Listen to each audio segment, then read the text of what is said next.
Hello everyone, this is Ashley Tucker. Thank you for joining me today.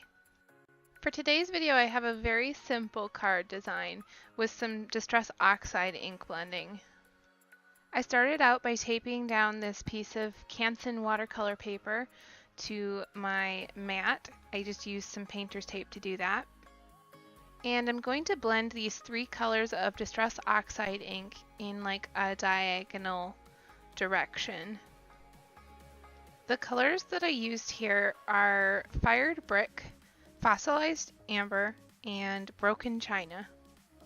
I know I talked about Distress Oxide inks a lot in my last video, but I just want to say again, these are so wonderful to blend with. It's so easy. The sponges that were on my blending tools for this were brand new sponges, and with brand new sponges and other inks, it is very difficult to get a good blend. But with the Distress Oxide inks, I had no problem, even though the sponges were new. It still blended really beautifully. I'm really excited because I have an order on the way with a ton more Distress Oxide inks. Joann's was having a sale online the other day and they were marked down a lot, and I went a little crazy and bought like 14 more inks. There are a total of 36 Distress Oxide ink colors that are out right now, and once I get this order, I'll have 22 of them, so I'm doing pretty good for just starting out. My husband says that this was an extra birthday present, which I bought for myself. I'm a sucker for sales.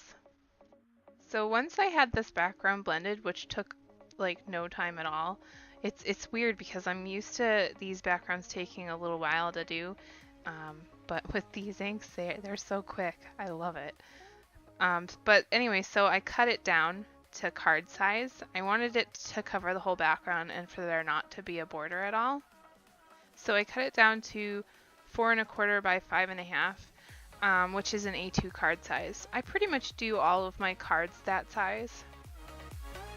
I have a big bin that's just filled with card bases, and they're all A2 size card bases. It's just easier to have them pre-cut so I don't have to do that step when I'm making cards. It makes it easier and faster. I'll pre-cut them when I'm like watching a movie or something. I'll sit there and just cut out card bases and fold them and restock my pile. But since I have those, pretty much all my cards are A2 size. I took out this square die and I cut that out with my Big Shot, and I'm gonna put that on the card, but then I looked at it and there was kind of this edge around it. It wasn't exactly cut right, so I just trimmed that with my scissors. It was an easy fix.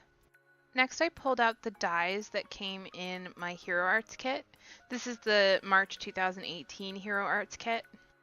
I love this kit so much. I've already used it so many times and I will keep using it. Especially all of the dies that came in it because they are just fantastic. I love the thank you, I love the hello, and I love the hugs. They're sentiments that you're going to use constantly, and the font is beautiful. I took the thank you die.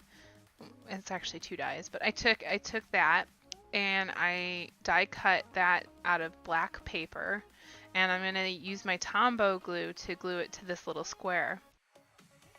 And I just put little dots of the glue all along the back.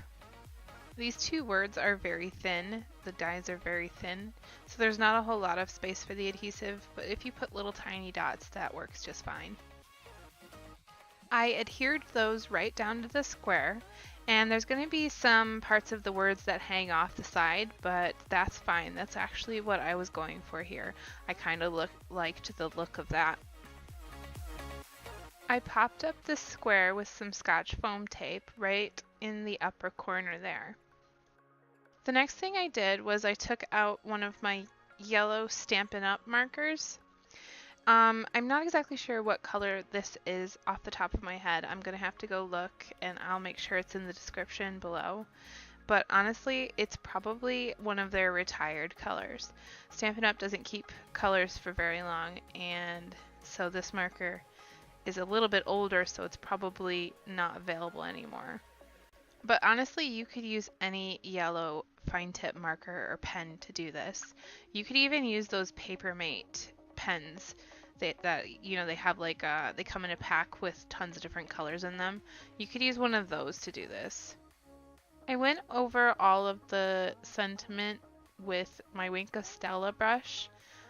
When I do a die cut in black like this, I usually go over it with the Wink of Stella. I like to make things sparkly. Next I took some sequins, and these are the sequins that came in the same Hero Arts kit as the die. And I just put a few of them on there. I thought that space next to the U needed a little bit of something, and so I just put 3 of the sequins right there. I used my Silhouette pick-me-up tool to help place those, and then I used my Tombow glue to glue them down. Once I glue those down, this card is actually going to be done. I didn't want to add a whole lot to this. I wanted it to be simple and stand out because of that beautiful background.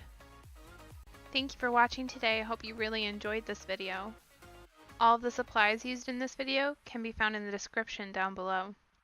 If you liked this video, please be sure to hit the subscribe button so that you can see all of my future videos. I will be back with a new video on Wednesday. Again, thank you for watching, and I hope the rest of your day is wonderful.